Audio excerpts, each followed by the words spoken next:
السلام علیکم my dear YouTubers, کیسے ہیں آپ سب؟ تو آج ہم پڑھ رہے ہیں عشق میں بسم اللہ ایپیسوڈ 108 پارٹ 1۔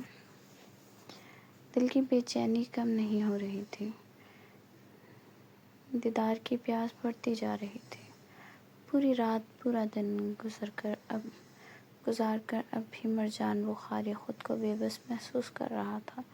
رات بھر سربر تھی، بے درد رات، وہی لمبی سنسان اور بے رحم رات جو ہر گزرتے لمحے کے ساتھ اس کے دل کی تڑپ کو اور بڑھا دیتی تھی۔ بے درد وہ عورت جو اس کا جائز حق بھی دینے کو تیار نہیں تھی۔ کبھی کبھی تو مرجان کا دل چاہتا تھا کہ اسے اٹھا کر ملک سے ہی باہر لے جائے، کسی ایسی جگہ جہاں کوئی نہ ہو، کوئی رکاوٹ نہ ہو، کوئی فاصلہ نہ ہو، جہاں وہ صرف اس کی ہو اور وہ صرف اس کا۔ لیکن پھر اپنی بہن پلک کا خیال اسے روک لیتا تھا۔ پلک کی معصوم صورت، اس کی بے بسی، اس کی زندگی کے گرد منڈلاتے خطرے، سب مرجان کے قدم باندھ دیتے تھے، ورنہ تو اب تک وہ اس عورت کو ماں بنا چکا ہوتا۔ اس کی بیوی سے سنجیدہ لے ہی نہیں رہی تھی، جیسے اس کے جذبات کی کوئی قیمت ہی نہ ہو، جیسے اس کے صبر کی کوئی حد ہی نہ ہو۔ اپنی حالت پر اب اسے خود رحم آنے لگا تھا۔ ایک طاقتور آدمی، ایک ایسا شخص جس کے نام سے لوگ کانپتے تھے، آج اپنی ہی بیوی کی بے رخی کے سامنے بے بس کھڑا تھا۔ لیکن وہ بے حس عورت، پاگل، خود اپنے لیے مشکلیں پیدا کر رہی تھی۔ وہ جوان مرد تھا، خون گرم تھا، دل میں خواہش تھی، جذبات تھے۔ جانے کیوں وہ ظالم عورت اس بات کا سوچ ہی نہیں رہی تھی۔ وہ جیسے اسے اگنور کرتی تھی۔ مرجان بخاری کا دل اب اس سے بیزار ہونے لگا تھا۔ ہر گزرتا دن، ہر گزرتی رات مرجان کے صبر کو تھوڑا تھوڑا کر کے توڑ رہی تھی۔ وہ کئی میسج کرتا، تب میڈم ایک میسج کرتی،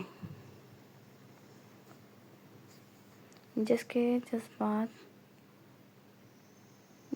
جذبات سے کھیلنا اس کے لیے کوئی بڑی بات ہی نہ ہو۔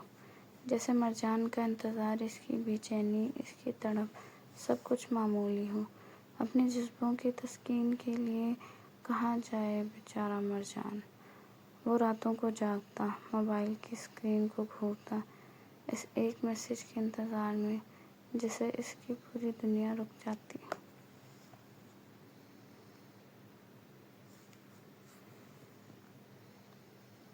مرجان کے پاس آپشن تھا، اسے اللہ کریم کی طرف سے حق حاصل تھا، وہ 4 عورتیں رکھ سکتا تھا، لیکن اس عورت سے عشق اسے یہ بھی نہیں کرنے دیتا تھا۔ یہ عشق عجیب قید تھا، ایسی زنجیر جو نظر نہیں آتی تھی مگر مرجان کے دل کو جکڑ چکی تھی، ورنہ اب تک وہ اپنی بیوی کی اکڑ ٹھکانے لگا گیا ہوتا۔ لیکن مسئلہ یہ تھا کہ وہ اسے صرف اپنی بیوی نہیں، اپنی محبت سمجھتا تھا، اور محبت پر زور نہیں چلایا جاتا۔ محبت میں تو آدمی خود کو بھی ہار دیتا ہے۔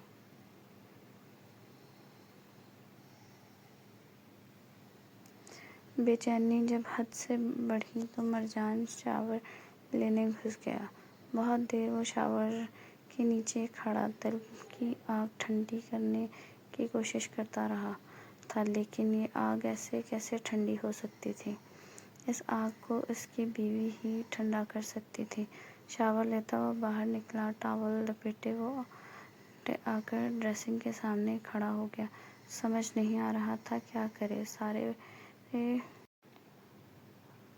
پرزے ٹائٹ کر رکھے تھے اس کی بیوی نے، اس کے تھوڑا سا چھونے پر بھی نہیں دیتے تھے کہ چلو تھوڑا تو دل کے تپتے صحرا پر کچھ ٹھنڈے قطرے گرے، لیکن نہ جی، بس اپنے بھائی بھابھی کی تڑپ تھی۔ جب مصطفیٰ ملک نے مرجان کو بتایا تھا کہ دیان خان زندہ ہے، اب پلک کے لیے مرجان کی ٹینشن کم ہو گئی تھی، مگر اپنی بیوی کو پانے کی تڑپ بڑھ گئی تھی۔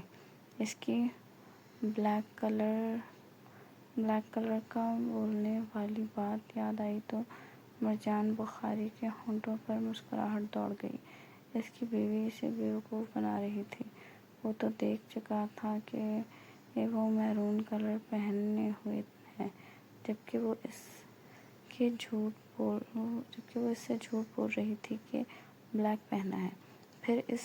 پھر سے اس کا نازک بے داغ جوان جسم یاد آیا تھا۔ مرجان نے فوراً جا کر لیپ ٹاپ کھولا اور اپنے کمرے میں نہیں تھی۔ مرجان بخاری ایک دم بدمزاج ہوا تھا۔ اس سے پہلے وہ لیپ ٹاپ بند کرتا، زرمینہ شاور لے کر باتھ روم سے نکلی۔ مرجان نے ماتھے پر ہاتھ مارا کہ کیوں خیال نہیں آیا کہ وہ باتھ روم میں ہوگی۔ چلو اور نہیں تو تھوڑی دیر نہاتے ہوئے دیکھ لیتا۔ مرجان نے زرمینہ کے باتھ روم میں بھی کیمرے لگائے تھے، جس سے زرمینہ انجان تھی۔ اپنی سوچی ایک پل میں وہ باہر آیا۔ صاف ہوا تھا۔ زرمینہ بلیک کلر کا شارٹ کرتا، ساتھ میں فلیپر پہنے، لمبے بالوں کو ٹاول سے آزاد کر رہی تھی۔ گیلے بالوں سے کچھ پانی کے قطرے ٹپک کر کپڑوں میں جذب ہوتے اس کے سینے سے کپڑوں کو بھگو گئے تھے۔ اس کا دو آتشہ روپ مرجان بخاری کو پاگل کر رہا تھا۔ مرجان بخاری کی سانسیں جیسے ایک لمحے کو رک سی گئی تھیں۔ اس کی نظریں اس منظر پر جم کر رہ گئی تھیں جیسے کسی نے وقت کو وہیں روک دیا ہو۔ دل کی دھڑکن سینے سے ٹکرا کر کانوں میں گونج رہی تھی۔ وہ خود کو سنبھالنے کی کوشش کر رہا تھا، مگر نگاہیں تھیں کہ ہٹنے کا نام ہی نہیں لے رہی تھیں۔ اس کی بیوی بے خبر اپنے بال جھٹک کر خشک کرنے کی کوشش کر رہی تھی، جبکہ مرجان بخاری کے اندر طوفان اٹھ رہا تھا۔ وہ بے اختیار ہوا تھا۔ کاش وہ سامنے ہوتی تو ابھی اسے اپنی باہوں میں بھر لیتا۔ وہ جانتا تھا اگر مسلسل دیکھتا رہا تو خود پر قابو رکھنا مشکل ہو جائے گا۔ اس کے ساتھ بے اختیار مٹھیاں بن گئی تھیں۔ دل کی اس عجیب سی کشمکش چل رہی تھی۔ ایک طرف دل کی تڑپ تھی جو اسے اس عورت کے قریب لے جانا چاہتی تھی، اور دوسری طرف اس کی بیوی کی وہ سرد مرہی تھی جو ہر بار اسے روک دیتی تھی۔ مرجان بخاری نے گہری سانس لی، جیسے اپنے اندر اٹھتے طوفان کو دبانے کی کوشش کر رہا ہو، لیکن حقیقت یہ تھی کہ یہ طوفان اب دبنے والا نہیں تھا۔ اس کی نظریں اب بھی اسی پر جمی تھیں، اور دل کے اندر ایک ہی سوال بار بار گونج رہا تھا، آخر کب تک؟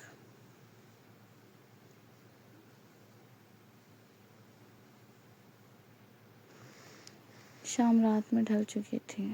ہر طرف گہرا اندھیرا چھا گیا تھا، اور خان حویلی میں تو ویسے بھی اندھیرا تب سے چھایا تھا جب سے دیان خان گیا تھا۔ سب اپنے کمروں میں ہی زیادہ رہتے تھے۔ حویلی کے لمبے سنسان راہداریوں میں قدموں کی آہٹ تک سنائی جاتی تھی۔ دیواروں پر لگی مدھم روشنی جیسے خود بھی کسی اداسی میں ڈوبی ہوئی لگ رہی تھی۔ حولا اور وجدان اسلام آباد گئے ہوئے تھے۔